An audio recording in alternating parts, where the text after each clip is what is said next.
안녕하세요. 아들 덕에 어깨 쭉 펴고 사는 60대 아빠 박천호라고 합니다. 예전엔 부모 잘 만나 호강한다고들 했죠. 하지만 전 이젠 말이 좀 바뀌어야 한다고 생각합니다. 바로 자식 잘 만나 호강한다고요. 아마 절 팔불출 부모라 꾸짖는 분도 계시겠지만 여러분도 제 아들이 어떤 녀석인지 들으신다면 아마 자식 농사 잘 지었다고 하실 겁니다. 조금 쑥스럽지만 이렇게까지 제게 자식 자랑인 이유를 말씀드릴게요. 우선 전 한국 사회가 참 격동의 시기였던 때 태어났습니다. 집에 자식이라곤 저하고 남동생 둘뿐이었죠. 하지만 한량 중에 한량이었던 제 아버진 당신 자식들도 제대로 건사하지 못하셨습니다. 그 때문에 어머니가 정말 고생이 많으셨죠. 여보, 집에 쌀 떨어진 지가 언젠데 얼마 남지도 않은 보리쌀마저 다 가져가면 어떡해요. 애들 다 굶겨 죽이려고 그래요? 이건 놔. 남편이 밖에서 큰일 좀 해보겠다는데 어딜 옆에 내가 이래라 저래라야. 기다려봐. 내가 이번 판에선 이 보리쌀을 틀림없이 항소 한 마리로 바꿔올 테니까. 술과 노름을 좋아하셨던 아버진 집에 돈 될 만한 건 죄다 가져가 투전판에 던지셨습니다. 그렇다 보니 어머니가 아무리 품을 팔고 밤새 삭바느질을 해도 당장 오늘 끼니를 걱정해야 될 정도였죠. 그 와중에 양반 중 양반이었던 저희 할머니는 매일 며느리 수발을 받으며 저희 어머니를 종부리듯 부려먹으셨어요. 암탉이 울면 집안이 망한다더니만 네가 우리 아들 그렇게 닥달하니 될 일도 다 그르치겠다. 얼른 가서 새수물이나 좀 떠오거라. 네가 시애미인 날 굶겨 죽일 작정으로 밥 한 그릇 내오지 않으니 내가 직접 나가봐야겠다. 어머님, 그게 아니고 집안에 식량이 뚝 떨어진 지 오래예요. 어쩌다 보리쌀이라도 생기면 애들 아빠랑 어머님 식사부터 챙겨드리느라 저와 애들은 보리개떡이나 강냉이죽으로 간신히 버티고 있어요. 시끄러워. 네 입에서 변명이 줄줄 나오니 듣기가 아주 거북하다. 너처럼 굴다간 남편 복도 자식 복도 다 끊어먹어. 이렇게 어머님은 고된 시집살이와 한심한 남편 때문에 수많은 밤을 눈물로 지새우셨을 겁니다.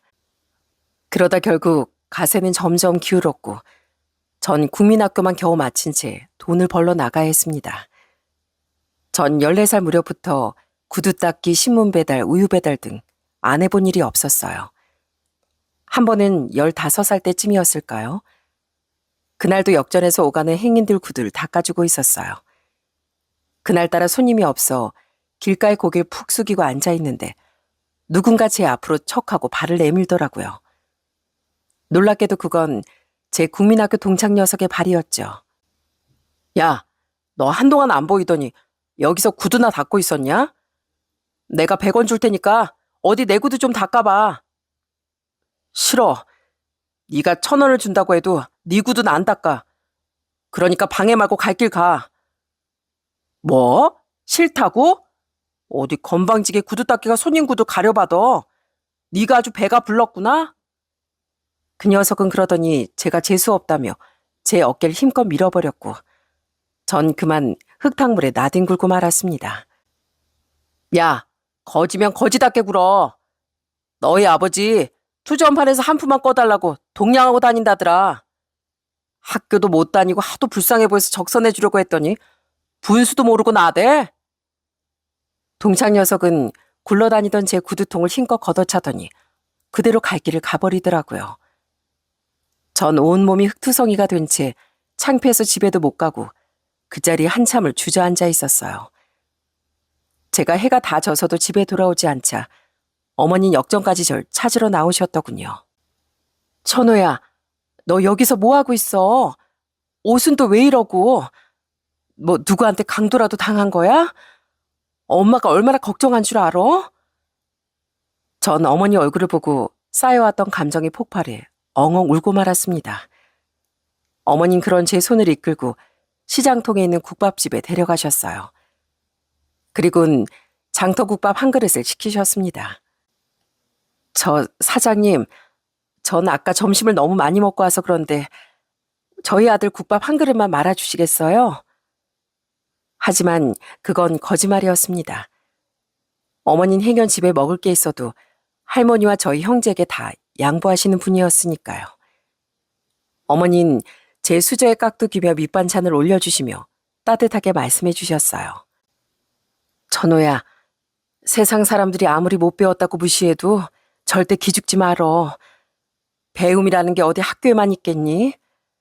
네가 앞으로 어딜 가든 어떤 일을 하든 마음만 바르게 먹으면 충분히 잘 살 수 있어. 전 그날 어머님의 말씀을 평생의 교훈으로 삼으며 살았습니다. 비록 어머니는 제가 장가가는 것도 못 보고 환갑도 되지 않은 나이에 지병으로 세상을 떠나셨지만 어머니가 계시지 않았더라면 제가 그 힘든 세월을 어떻게 헤쳐나갈 수 있었겠어요? 언젠가 제가 뱃일을 하던 시절이 있었는데 달리 도망갈 것도 없는 망망대해에서 같은 선원들에게 무지하게 괴롭힘을 당하던 때가 있었답니다. 야, 이 무식한 놈아. 너 뭐 믿고 그렇게 고개 뻣뻣하게 들고 다녀? 너 진짜 상어 밥이라도 되고 싶은 거야? 이러지 마세요. 같은 벤이라는 놈들끼리 누가 더 잘나는지 따질 일 있소? 그 시간에 그물이라도 하나 더 손질하시죠. 이러고 있다 선장님 아시면 노발대발 하실 텐데. 선원들은 아무리 괴롭혀도 기죽지 않는 절 별종 취급하며 제 근처엔 얼씬도 하지 말라고 아예 투명인간 취급을 했습니다. 전 몇 날 며칠 동안 배에서 조업하다가 육지로 들어오면 아무도 만나지 않고 다음 배가 출항하기 전까지 혼자 집에 틀어박혀 있곤 했습니다. 그런절 세상으로 나오게 해준 게 바로 저희 아내예요. 선자야, 여기 얼음 떨어졌다. 얼른 얼음 채워. 네, 지금 가요. 아내는 항구 근처 수산시장에서 허드렛 일을 하며 생계를 이어가고 있었어요. 20대 중반 한창 좋을 나이에 아내의 손에 늘 생선 냄새가 배어 있었죠. 주변 상인들은 그런 아내에게 중매를 서주고 싶어 안달이었고요. 선자 나이가 벌써 25살이라면서 왜 아직 시집을 안 가? 좋은 신랑 만날 지금처럼 고생을 안 하지. 에이, 먹고 사느라 바빠서 결혼을 꿈도 못 꿔요. 여자도 돈이 있어야 시집을 가죠. 아낸 그때마다 적당히 웃으며 말을 돌리는 것 같더라고요. 나중에 사정을 알고 보니 아내도 저처럼 힘없고 가난한 집에 태어나 힘들게 사는 중이었습니다. 전 그런 아내가 짠해 보이기도 했고 어떤 동질감이 느껴졌어요. 그렇지만 저 같은 놈을 아내가 좋아할 리 없다는 생각에 늘 전 먼 발치에서 지켜만 보고 있었고요. 그러다 우연히 시장 근처 국밥집에서 밥을 먹다 역시나 혼자 밥을 먹으러 온 아내와 마주치게 되었어요. 뜻밖의 아내는 먼저 아는 척을 하며 살갑게 인사를 건네더라고요. 그 옆집 선장님 배 타시는 분이죠? 혼자 식사하러 오셨나 봐요. 네, 선자 씨도 혼자 식사하러 오셨나 봐요. 혹시 괜찮으시면 같이 드실래요? 혼자 저녁 먹기도 적적한데. 전 그렇게 우연히 아내와 저녁을 함께하게 되었고 그 이후로도 몇 번이나 우연히 마주쳐 여러 번 대화를 나누게 됐습니다. 천호 씨 혹시 영화관 가보신 적 있으세요? 전 한 번도 못 가봤는데 옆에서 영화도 한 번 못 본 촌뜨기라고 하도 놀리는 거 있죠? 저도 딱 한 번 본 적이 있어요. 선자지 괜찮으면 같이 보러 가시죠. 어머, 좋아요. 영화 구경이라니 천호 씨 덕분에 좋은 구경 다 하겠네요. 그로부터 며칠 뒤 전 난생 처음으로 멋을 잔뜩 부리고 아내와 영화관 데이트를 즐겼습니다. 그리고 그날부터 서로 마음이 통해 연인 사이로 발전하게 되었죠. 아내와 전 서로의 아픈 상처를 누구보다 잘 이해했습니다. 가난의 고통, 주변의 멸시, 이루지 못해 못내 서러웠던 꿈을 털어놓으며 서로의 지친 마음을 다독였답니다. 아내와 만난 지 1년쯤 되던 어느 날 밤, 전 진심을 다해 고백을 했습니다. 우리 남들보다 조금 배고프게 살더라도 마음만은 부자로 살자. 선자 너와 함께라면 난 그렇게 살 수 있을 것 같아. 우리 같이 살자. 너와 내가 함께라면 세상에 무서울 게 뭐가 있겠어. 아내는 서툰 저의 고백에도 불구하고 든든하게 제 손을 잡아주더라고요. 그렇게 저흰 결혼식도 올리지 못하고 단칸방 하나를 구해 신혼살림을 시작했습니다. 비가 오면 어김없이 비가 새고 추위와 더위가 온전히 느껴지는 낡은 집이었지만 다시 생각해도 그 집에 살던 때만큼 행복하던 적이 없었네요.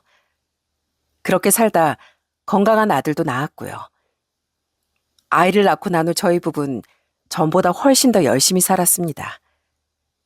연탄 뗄 돈이 없어 세 식구가 부둥켜 안고 자야 했던 그 밤마저 참 행복했네요. 그러던 어느 날 예상치 못한 불행이 슬며시 손을 뻗치기 시작했습니다. 선자야, 집에 있냐?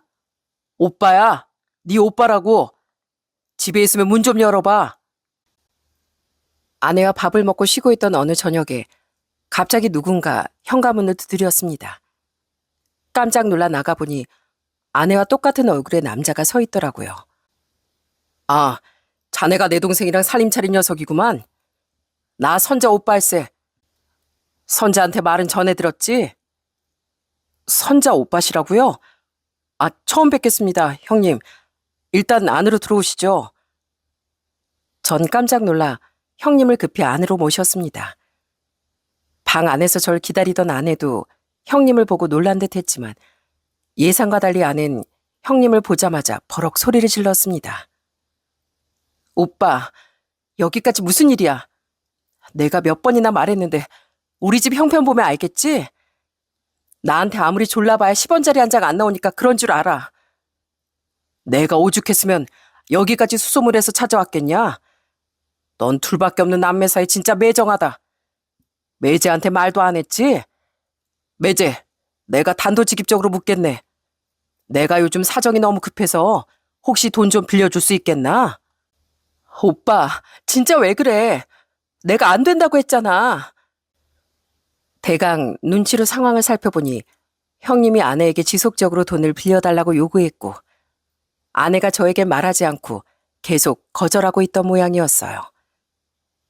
형님, 저도 마음 같아선 뭐라도 해드리고 싶은데 보셔서 알겠지만 저희가 단칸방에 새들어 사는 형편이에요.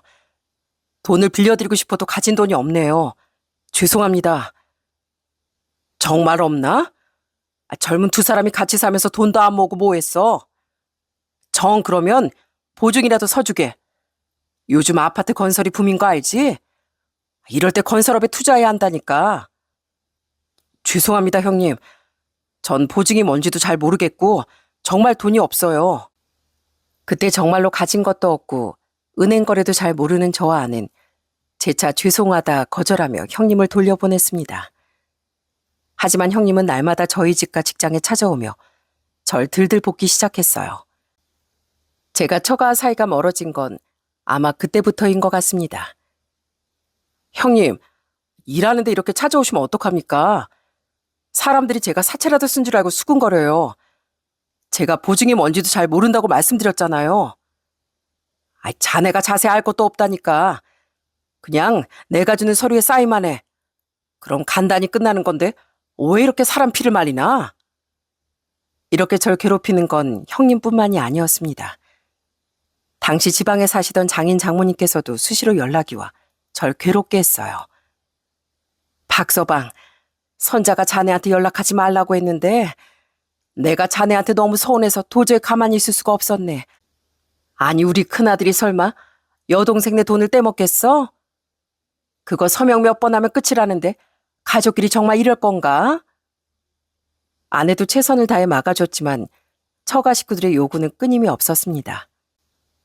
전 결국 그게 뭔지도 모르고 형님이 가져오신 종이 몇 장에 사인을 해주었어요. 제가 보증을 서자마자 매일같이 절 괴롭히던 형님도 발길이 뜸해지셨고 그땐 이럴 거면 진작 해줄 걸 싶기도 하더라고요. 하지만 그로부터 몇 달 뒤 절 기다리고 있던 건 눈덩이만큼 불어난 빚뿐이었습니다. 은행에서 날마다 저에게 독촉장을 보내왔고 급기야 작은 단칸방에 압류딱지가 붙기 직전이었어요. 저와 아내는 은행으로 달려가 울며불며 사정했습니다. 저기요, 은행원 선생님, 제 말 좀 들어보세요. 전 아내 오빠분이 금방 갚을 거라고 해서 사인 몇 개 한 거밖에 없어요. 그런데 이렇게 큰 돈을 제가 다 갚으라고요? 선생님, 그렇게 신중하게 연대보증을 섰어야죠. 대출금은 현재 연체 상태고 법적으로 보증인에게 변제 책임이 넘어가 있어요. 빠른 시일 내에 상환계획을 제출하지 않으면 가압류나 경매 절차 진행할 수밖에 없고요. 은행에선 아무리 말해봐야 얘기를 들어주지 않았고 결국 마지막 남은 방법으로 처가에 연락을 드렸습니다. 하지만 처가 식구들에게 돌아온 답변은 정말 경악스럽기만 했습니다.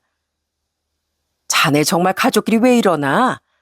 남자가 사업하다 보면 빚도 좀 질 수 있고 상황이 안 좋아질 수도 있는 거지. 이렇게 빚쟁이처럼 굴 거면 애초에 보증을 서주질 말든가. 장모님, 이제 와서 그게 무슨 말씀이세요? 보증 안 서주면 가족도 아니라고 말씀하신 게 바로 장모님이시잖아요. 저 지금 전 재산 다 날리게 생겼다고요. 그게 어떤 돈인 줄 아세요? 저 목숨 걸고 원양어선까지 타고 번 돈이에요. 집사람도 수산시장에서 생선 내장 손질해가면서 힘들게 번 돈이라고요. 아이고, 세상에 쉽게 버는 돈이 어디 있어? 다들 고생하면서 버는 거지. 아무튼 조금만 기다려보게. 우리 아들도 다 생각이 있겠지. 그때 제가 느낀 막막함은 맨몸으로 벼랑 끝으로 내몰리는 심정이었습니다. 그 돈이 어떻게 모은 돈인데요. 그리고 저희 아들 그때 겨우 9살이었거든요. 전 그때 스트레스가 극에 달했고 생전 말싸움 한 번 한 적이 없던 아내와도 날마다 큰 싸움을 했습니다. 당신 오빠 어디 있는 줄 알지? 내가 그 돈 전부 달라는 소리는 안 할 테니까 제발 형님 어디 계신지만 알려줘. 우리 이러다 전 재산 다 날리고 길거리에 나앉는다고. 여보, 진짜 미안해. 근데 나도 오빠가 어디 있는지 몰라. 이제 친정 부모님도 내 전화를 안 받으셔. 정말 미안해. 나도 죽을 힘을 다해 오빠를 찾아보고 있어. 그놈의 미안하다는 소리 좀 그만해. 미안하다고만 하면 끝이야? 앞으로 우리 앤 무슨 돈으로 먹이고 입히고 학교 보낼 건데 내가 내 자식만큼은 무식하다는 소리 안 듣게 하려고 얼마나 악착같이 돈을 모았는데 그걸 한순간에 날려. 사실 아내에게 아무 잘못이 없다는 걸 알고 있었습니다. 하지만 그렇게라도 화내지 않으면 속이 뻥 터져버릴 것 같았어요. 저희는 결국 형님을 찾지 못했고 그동안 모은 모든 재산, 알량한 집 보증금마저 은행에 압류당하고 말았습니다. 38년간 꿈꿔오던 제 모든 것이 한순간에 무너지는 순간이었죠. 저희는 주변 상인들에게 어렵사리 부탁을 드려 다시 사글세 방을 구했습니다. 화장실도 없는 학고방이었죠. 그때 다음해면 초등학교 3학년에 올라가야 했던 저희 아들은 다 무너져가는 집이 창피하다고 매일같이 울었죠. 그런 아들을 보며 저도 속으로 참 많이 울었습니다. 여보, 지금이라도 솔직하게 말해주면 안 돼? 어차피 모든 재산 다 뺏긴 거 형님한테 독촉은 안 할게. 그냥 형님이 잘 살아계셨는지만 알고 싶어. 미안해. 나 진짜로 몰라, 여보. 나도 정말 알고 싶어. 다 내 잘못이야. 내가 무슨 수가 있어도 말렸어야 했는데. 그쯤 되자 전 아내 역시 처가 식구들과 한통속이라고 생각했어요. 아내가 아무리 제 앞에서 미안하다고 무릎을 꿇고 빌어도 분노와 실망은 전혀 가라앉지 않았습니다. 그렇게 이만 부득부득 깔며 지내던 중 지인이 형님을 부산에서 봤다는 소리를 듣게 되었어요. 전 그 즉시 형님이 계시다는 부산으로 달려갔습니다. 부산으로 가면서도 형님이 저처럼 괴로워하고 있겠지, 밥도 못 드시고 계시겠지, 그렇게 생각했죠. 하지만 부산에서 만난 형님은 너무나 멀쩡해 보이더라고요. 형님은 특히 절 보고도 크게 놀라지도 않고 마냥 귀찮다는 표정이었습니다. 내가 여기 있다는 거 어떻게 알고 왔어? 정말 자네도 집요하네 그래. 나 털어봐도 가진 돈 아무것도 없어. 빈털털이라고. 그러게 누가 보증을 함부로 서주랬나? 자네 국졸이라고 했지? 그러게 학교에서 배운 게 없으면 이래서 안 된다니까. 전 형님 말을 듣고 더는 분노를 참지 못하고 앞에 있던 테이블을 내려쳤습니다. 제가 눈에 핏대가 선 채로 살벌한 기세로 노려보니 형님은 그제야 변명을 하더라고요. 자네 진정 좀 하게. 어디 무서워서 살겠나? 내가 앞으로 차차 갚을 테니까 당분간만 고생해. 그럼 난 바빠서 이만. 형님은 그대로 줄행랑을 치고 말았습니다. 형님을 찾아 부산까지 내려간 소득이 아무것도 없었죠. 그렇게 힘없이 집으로 들어오니 아내가 동네 입구에서 나와 절 기다리고 있더라고요. 아내는 터덜터덜 걸어오는 절 보더니 눈물을 흘리며 제 앞에 무릎을 꿇었어요. 내가 이렇게 빌게. 용서가 안 되겠지만 나라도 이렇게 사과할게. 미안해, 여보. 늘 미안하다는 말뿐이라서 미안해. 오빠가 빌린 돈은 내가 갚을게. 전 그런 아내 앞에 무릎을 꿇었습니다. 그리고 아주 담담하게 말했죠. 선자야, 우리 이혼하자. 나 더는 네 얼굴 보면서 못 살겠어. 너희 김씨 집안이라면 아주 지긋지긋해. 그러니까 나랑 갈라서 주라. 나 미안하단 소리는 안 한다. 여보, 제발, 나 당신 없이 못 살아. 난 이제 당신하고 못 살아. 그러니 그만하자. 전 그렇게 길바닥에 주저앉아 우는 아내를 뒤로하고 집을 나와버렸습니다. 그때 저희 아들이 10살이었네요. 마음 같아선 아들도 함께 데려오고 싶었지만 아이가 아직 어려 엄마 손길이 더 필요할 것 같았고 무엇보다 아내에게 아이마저 없으면 그건 너무 가혹한 일이 될 것 같더라고요. 전 그렇게 결혼 12년 만에 아내와 이혼을 하게 되었어요. 아내와 완전히 갈라서던 날 아들이 제 옷소매를 잡고 물었습니다. 아빠, 어디가? 또 배 타러 가는 거야? 지금 가면 언제 오는데? 근데 엄만 왜 맨날 울어? 박명우, 씩씩한 우리 아들, 아빠 말 잘 들어? 이제 엄마를 지킬 사람은 우리 아들이야. 엄마 말씀 잘 듣고 씩씩하게 잘 클 수 있지? 이 아빠는 이제 한 발짝 뒤에서 우리 아들을 지켜보고 있을 거야. 그러니까 잠시 떨어져 지내도 너무 걱정하지 마. 무슨 일 있으면 아빠한테 언제든 전화하고. 그렇게 아내와 갈라선 이후에도 전 두 사람의 생활비와 아들의 학비를 계속 보내주었어요. 제 아들에겐 못 배운 서름을 알게 하고 싶지 않았으니까요. 그리고 아내와 아예 연을 끊고 살지도 못했습니다. 아들 입학식이나 졸업식, 그리고 가끔 생일날엔 같이 모여 밥을 먹기도 했으니까요. 여보, 잘 지내지? 살이 왜 이렇게 빠졌어?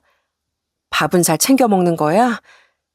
날 추워지는데 따뜻하게 좀 입고 다녀. 당신 걱정이나 해. 맨날 명우밥만 챙겨주지 말고 당신도 좀 든든하게 먹고. 그럼 나 간다. 명우야, 아빠 간다. 무슨 일 있으면 연락하고. 아유, 아빠 여기까지 오셨는데 하루라도 자고 가시지. 알겠어요. 다음 달 아빠 생신날도 또 다 같이 보는 거죠? 그때는 꼭 하루라도 주무시고 가세요. 아들은 고등학생이 되고 훌쩍 자라자 은근히 아내와 재결합을 바라는 것 같더라고요. 가끔 아내와 저만 두고 자리를 비우기도 하고요. 아들이 대학에 갔을 무렵엔 저와 소주 한 잔을 하자더니 이런 말까지 하더군요. 아빠, 제가 아빠 심정을 모르는 건 아닌데 이제 그만 엄마 좀 용서해 주시면 안 돼요? 엄마가 얼마나 지고지순하게 아버지만 바라보고 계신지 아시잖아요. 됐어, 임마. 너네 애비한테 못하는 말이 없구나.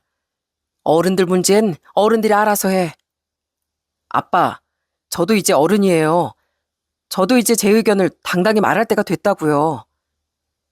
어느새 훌쩍 자란 아들은 이젠 어른의 눈으로 절 똑바로 바라보았습니다. 아들이 그렇게까지 말하자 솔직히 저도 마음이 흔들리는 건 어쩔 수 없었습니다. 때마침 그 당시 제가 더는 몸 쓰는 일은 적고 수산시장에서 장사하려고 자리를 보러 다니고 있었거든요. 아내가 젊었을 적부터 수산시장에서 일한 경력이 있으니 그때 정말 큰 도움을 주었어요. 그 무렵엔 아들 없이도 저희들이 종종 만나 일 얘기도 하고 사는 얘기도 하곤 했죠. 당신 그 옷은 뭐야? 시장 오면서 무슨 원피스를 입었어? 젊은 아가씨도 아니고. 아유, 나도 입기 싫었는데 명우가 하도 입고 나가라고 난리여서 억지로 입은 거네요. 그러는 당신은 무슨 날도 아닌데 넥타이까지 했대. 아, 이것도 명호가 선물해줬지 뭐. 중요한 날 꼭 하고 다니라고. 가만 보니까 이 녀석이 또 장난을 친 모양이네. 아들은 재결합 프로젝트라나 뭐라나 그런 이름까지 붙여서 저희들을 재결합시키려고 장난을 치곤 했습니다. 갑자기 레스토랑 이용권이 당첨됐다고 저희만 불러내질 않나. 젊어서 아내와 둘이 찍은 사진을 어떻게 찾아다가 메시지로 계속 보내오질 않나. 가끔은 장난 그만하라고 혼을 내기도 했지만 어쨌든 아들 덕분에 아내와 예전 얘기도 참 많이 나눴네요. 당신 기억나? 우리 명우 태어났을 때 그때 당신이 갓 태어난 우리 아들보다 더 크게 울었잖아. 아이, 창피하게 왜 그때 얘기를 꺼내고 그래. 그때 좋아서 그랬지, 좋아서. 사랑하는 여자랑 첫아이를 낳았는데 얼마나 좋았겠어? 그때가 진짜 좋긴 했지. 아이, 그때 당신 나한테 하늘의 별도 따다 준다고 했잖아. 아내와 옛날 얘기를 나누고 있으니 다시 그 시절로 돌아간 기분이었어요. 그 시절은 다 어디 가고 이렇게 늙어버린 건지 세월이 참 야속하더라고요. 그때 제 나이가 벌써 환갑도 더 지났을 나이였습니다. 우리의 젊은 날을 기억하는 건 아들이 보내준 사진뿐이었죠. 그렇게 아들 덕분에 간혹 웃기만 하며 지내던 어느 날이었습니다. 전 그 무렵 국민학교 동창 모임이 있어 오랜만에 동창들을 만나게 되었어요. 그동안 간간히 동창 모임이 있기도 했는데 제가 이혼도 했고 또 여러 사정이 있다 보니 몇 번 참석하지 못했거든요. 뭐 어차피 동창 모임이라고 나가봐야 맨날 술이나 먹고 각자 와이프 험담이나 하는 걸 알았으니까요. 그래서 정말 친한 친구 몇 녀석만 제 근황을 알고 있고 대부분의 동창들은 제가 이혼을 했다더라 하는 소문만 들은 상태였죠. 이야, 이게 누구야? 박천호 아니야? 난 네 녀석이 벌써 황천길 간 줄 알았다. 하도 소식이 없어서. 넌 그 말도 여전하구나. 그동안 사는 게 바빴다. 무소식이 희소식이라지 않냐? 별 소식 없으면 그저 잘 지내고 있겠거니 해라. 오랜만에 만난 동창 녀석들은 다들 백발이 성성해선 말투는 여전히 어릴 적 장난기 많은 말투 그대로였습니다. 동창 중엔 자식들 결혼을 일찍 시켜서 벌써 손주를 본 녀석도 있었고 대부분은 저처럼 이제 자식 혼사를 앞두고 있었어요. 저희들은 사적으로 왕래가 뜸해도 동창들 아들, 딸이 결혼한다고 하면 웬만하면 참석하곤 했어요. 서로 청첩장도 꼭 주는 편이었고요. 저도 그 무렵 제 아들 결혼을 앞두고 있어 청첩장을 몇 개 들고 갔습니다. 우리 아들 명우가 드디어 결혼한다네. 이제 홍기가 꽉 차서 언제 장가를 가나 했더니만 그래도 결혼을 하긴 하는 모양이야. 이야, 축하한다 천호야. 우리가 사실 그동안 얼마나 서운했는 줄 아냐? 너 이혼한 것도 너랑 붙어 다니는 몇 녀석만 알고 우리한테 왜 말도 안 했어? 그게 뭐 좋은 얘기라고 떠벌리고 다니겠어? 그냥 살다 보니 그렇게 됐다. 그것도 오래전 얘기야. 우리 나이가 내일 모레 70인데 인생 살면서 그런 일 하나쯤 없겠어. 동창들은 벌써 30년 가까이 지난 이혼 얘기까지 꺼내며 제게 서운하다고 아주 난리였습니다. 그러다 자연스럽게 제 아들 결혼 이야기로 넘어가게 되었죠. 그런데 그때였어요. 평소에도 은근히 절 깔보던 녀석이 아주 기분 나쁜 말투로 슬슬 장난을 치더라고요. 천하의 박천호 아들이 결혼한다고? 이야, 그거 진짜 축하할 일이네. 하긴 예전 생각하면 천호 이 자식 국민학교밖에 못 나왔잖아. 국졸. 근데 아들 장가까지 보내고 아주 출세했다 너. 이 녀석이 제 학교 얘기를 꺼내자 은근슬쩍 몇 녀석도 같이 동조하더라고요. 맞다. 천호 국졸이지? 요즘 세상에 국졸이 다 있네. 너 검정고시라도 보지 그랬냐? 어떻게 보면 천호가 제일 희귀한 녀석이네. 여기 아무리 못해도 고등학교는 다들 졸업했잖아. 고등학교가 뭐야? 거의 다 대졸자들이지. 여기 고졸이 놈도 손 들어봐. 아이 겉봐 새 놈밖에 없네. 다들 대졸이잖아. 그지? 전 그 순간 온 얼굴이 다 새빨개졌습니다. 제가 어쩔 줄을 모르고 불그락 푸르락 하자 친한 친구 녀석이 그 동창들을 말렸어요. 야야, 너희 그만들 좀 해. 그 나이 먹고 친구를 놀리면 되겠냐? 하여간 어릴 때랑 똑같다니까. 3살 버릇 진짜 80까지 가는구만. 하지만 그 녀석들은 제가 당황한 걸 보고 더 신이 났는지 급기야 아주 선을 넘는 말까지 내뱉더라고요. 전호 이 녀석이 국졸이니까 네 아들도 비슷한 수준인 거 아니야? 혹시 네 아들도 세대 가린 건 아니겠지?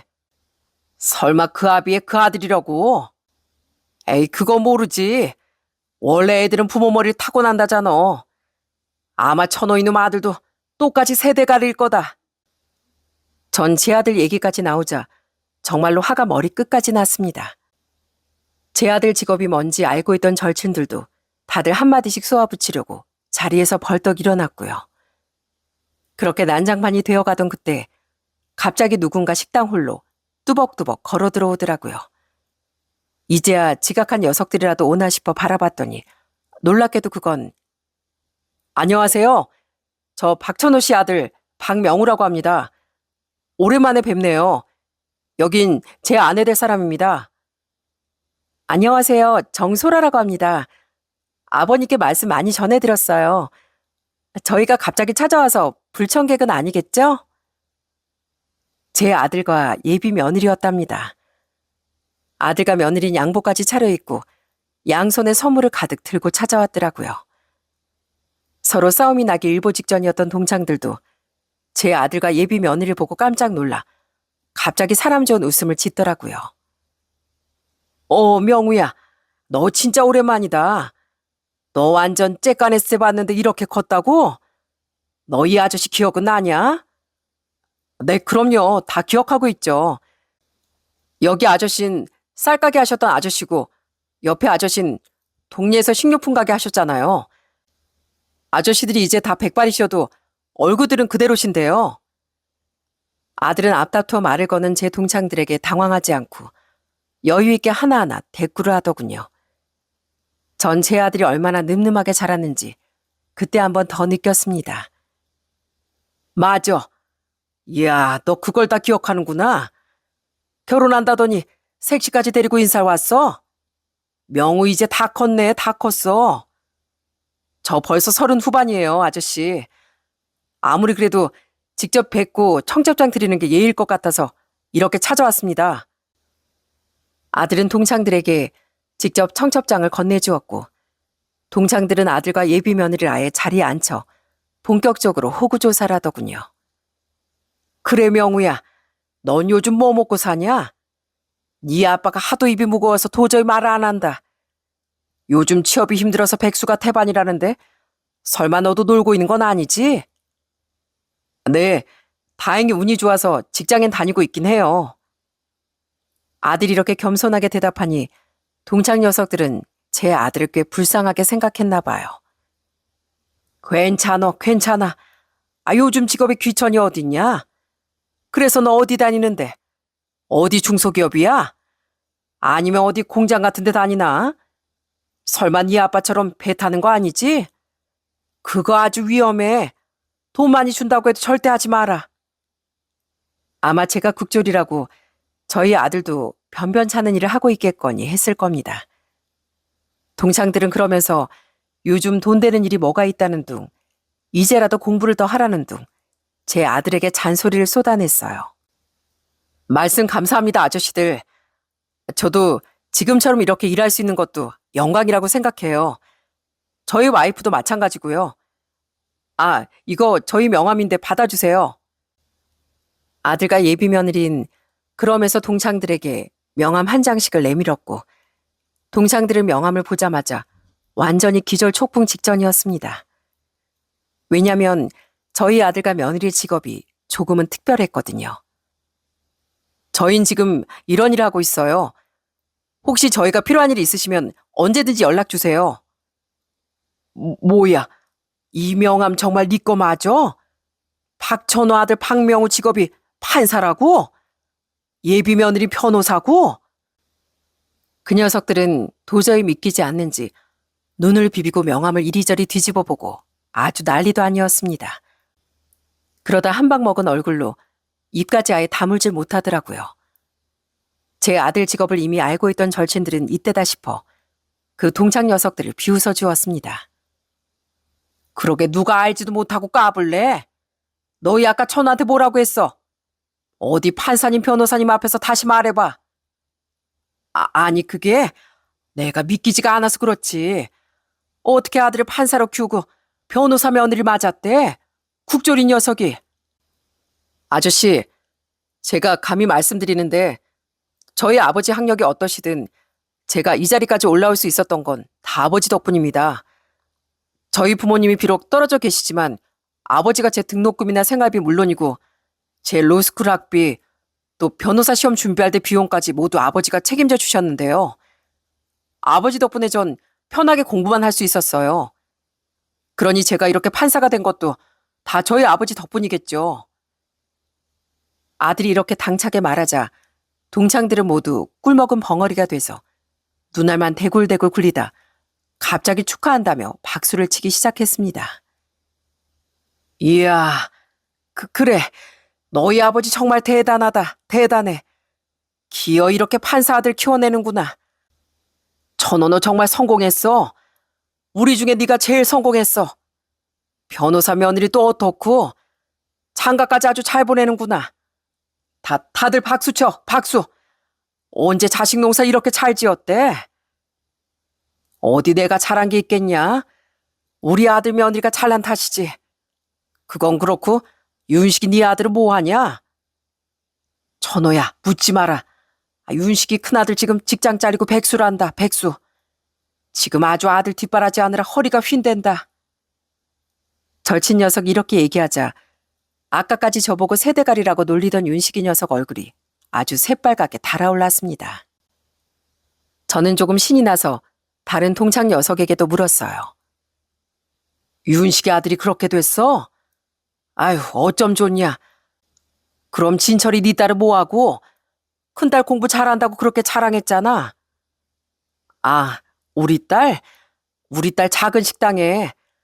근데 뭐 요즘 자영업자들 수익이 다 뻔하지 뭐. 그냥 월세만 까먹고 있다. 진철이 녀석도 자식 얘기라며 입을 다물었고 시끌벅적하던 식당이 금세 조용해졌습니다. 아, 진철이 아저씨네 따님 기억해요. 아마 저보다 누님이셨죠? 제가 그러면 언제 한번 식당 찾아갈게요. 주소 알려주세요. 그럴래? 판사님 변호사님 오신다고 하면 우리 딸이 아주 좋아할 거다. 어색해진 분위기인 제 아들 녀석의 넉살로 다시 활기를 되찾았네요. 그 후로도 동창들은 절 흘끔 보며 야, 천호 너 진짜 대단하다. 어떻게 저런 아들을 뒀어? 비법이 뭐냐 대체? 하며 감탄을 아끼지 않더라고요. 비법이 뭐 있겠냐? 너희들 반성이나 해라. 아까 나 국졸이라고 무시했지? 너희도 마음을 곱게 써야 자식들이 복 받는 거야. 나 참, 판사 아버지, 변호사 시아버지가 그렇게 얘기하니까 할 말이 없다, 할 말이. 자, 술이나 한잔 하자. 축하한다, 박천호. 전 그날 아들과 예비 며느리가 그렇게 자랑스러울 수가 없었습니다. 애들 직업도 직업이지만 이 예비가 곤란한 순간에 나타나 구해줄 만큼 멋진 어른이 되었다는 거니까요. 그동안 제 아들이 판사가 된 걸 어디 가서 얘기하지 않은 건 조금 쑥스럽기도 했지만 그게 다 제 도움보단 아들이 스스로 노력해서 얻은 결과인 걸 알아서였습니다. 아들은 법대를 졸업하고 로스쿨에 입학했는데 로스쿨은 입학부터가 장난이 아니더군요. 전 잘 모르지만 무슨 입학시험도 몇 번이나 있는 것 같고 준비해야 할 것도 많고요. 입학하고 나서도 공부해야 하는 양이 어마어마해 보였습니다. 그렇게 힘들게 입학한 로스쿨을 졸업하는 것도 쉬운 일이 아니었고요. 아들은 변호사 시험에 합격한 후 재판 연구원으로 한참을 일하다 30 후반의 판사로 임용될 수 있었습니다. 제 며느리도 비슷한 과정을 거쳐 변호사가 되었고요. 둘이 처음 결혼하고 싶다고 인사 왔을 때 얼마나 예뻐 보인 줄 아시나요? 아버지, 어머니, 소란 제 대학교 후배예요. 저 변호사 시험 볼 때 옆에서 도움도 많이 주고 언제나 절 많이 응원해주는 사람이고요. 그래서 저 소라랑 결혼하고 싶습니다. 아니에요, 아버님, 어머님. 오히려 저 변호사 준비할 때 제일 큰 도움을 준 게 바로 오빠예요. 오빠 이렇게 훌륭하게 키워주셔서 정말 감사드립니다. 뭐? 그래, 그렇게 말해주니 고맙구나. 너희 둘 다 똑똑한 녀석들이니 부부끼리 정답게 잘 살 거라고 믿는다. 상견례 자리에서 처음 본 사돈 어르신들도 아주 기품 있는 분들이셨고 정말 화기애애한 분위기 속에 아들을 장가 보낼 수 있었습니다. 이런 아들 며느리다 보니 제가 굳이 자랑하지 않아도 분에 넘치게 좋은 녀석들인 게 티가 났죠. 제 아들은 동창회가 끝날 때까지 제 동창들을 친삼촌 모시듯이 잘 모셨어요. 그럼 저흰 아버지 모시고 먼저 들어가 보겠습니다. 아저씨도 혹시 저희 도움 필요하시면 언제든지 그 명함으로 연락 주세요. 제가 부족하지만 도울 수 있는 건 다 도울게요. 명우가 아주 성격까지 좋네. 그래, 고맙다. 네 아버지 잘 모시고 들어가고. 그렇게 다들 집에 가는 길에 저희 며느린 손수 준비한 전통주 선물을 동창들 손에 하나하나 다 들려보냈습니다. 포장도 얼마나 예쁘게 했는지 모릅니다. 그날 집으로 돌아가며 명우가 제 아들이라는 게 정말 뿌듯하더라고요. 판사가 되기까지 고생도 많았을 텐데 한 번도 이혼하고 떠난 아빠를 원망하지도 않고 이렇게 잘 자라주어서 고마웠습니다. 제 아들이긴 하지만 이쯤 되면 저희 아들 참 잘 키웠다고 말해도 되겠죠? 그로부터 얼마 뒤 모두의 축복 속에 제 아들 며느리의 결혼식은 아주 성대하게 치러졌습니다. 동창들도 빠짐없이 모두 참석해 축하해 주었고요. 전 아내와 나란히 혼주석에 앉았죠. 그것도 처음엔 약간 망설였는데 아들 며느리가 어찌나 성화였는지 모릅니다. 아버지, 이제 어머니랑 다시 합치실 때 됐어요. 제 결혼 끝나면 두 분 곧장 화해하시는 겁니다. 네? 아버지, 아유 어머니, 이렇게 며느리도 보고 있잖아요. 그래요, 아버님, 어머님.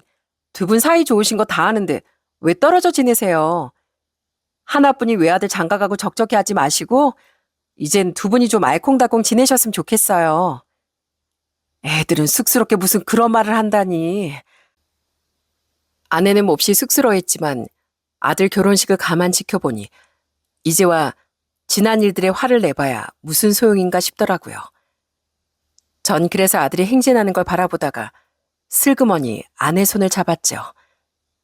무려 28년 만에 잡아보는 아내의 손이었습니다. 에구머니나, 이 사람이 왜 이래? 누가 보면 어떡하려고? 누가 보면 어때? 부부가 손잡는 게 이상해? 당신 손은 여전히 따뜻하구려. 저희 부부는 결국 아들의 결혼식이 끝나고 1년 뒤 다시 재결합을 하게 됐습니다. 그때 제 나이가 70에 가까웠죠.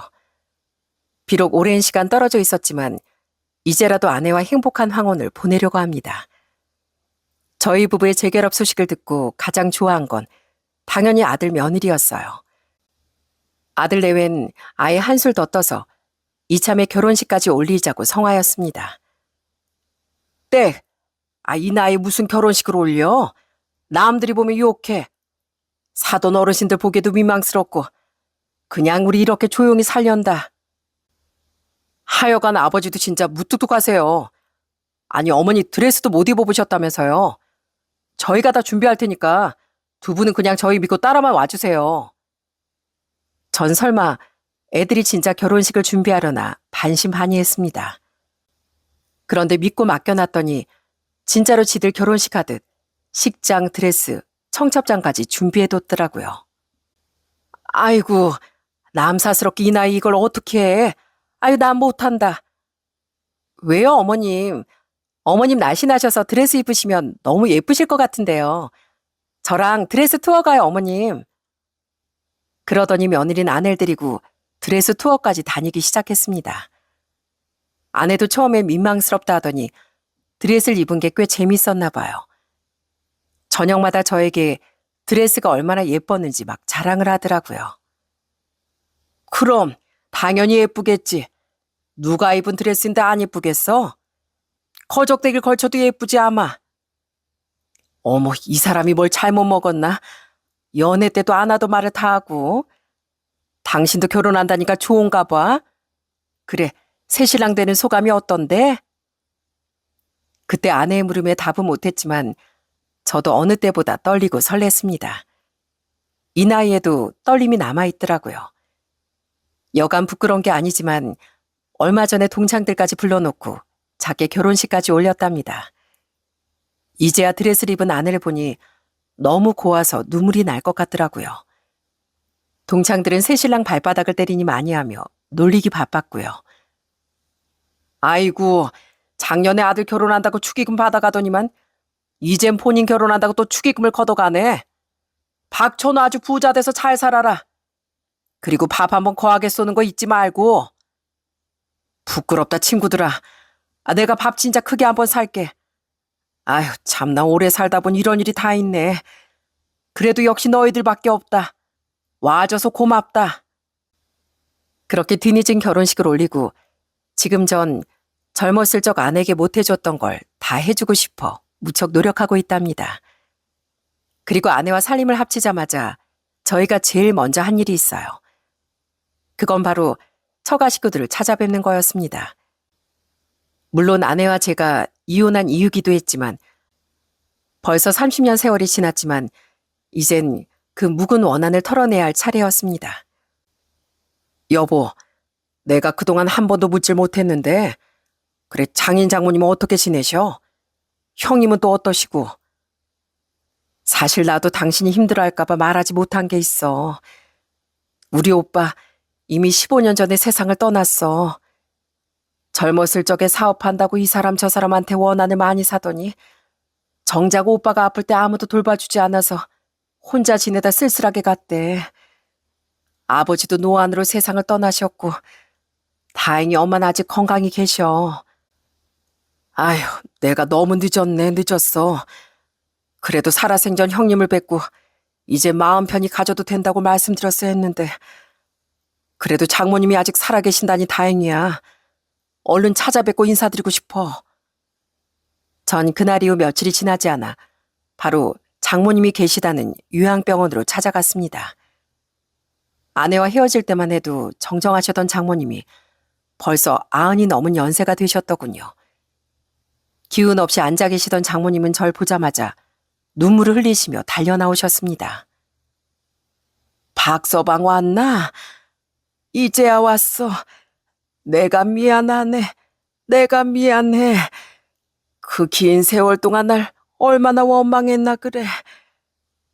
장모님, 30년 만에 사위 인사드립니다.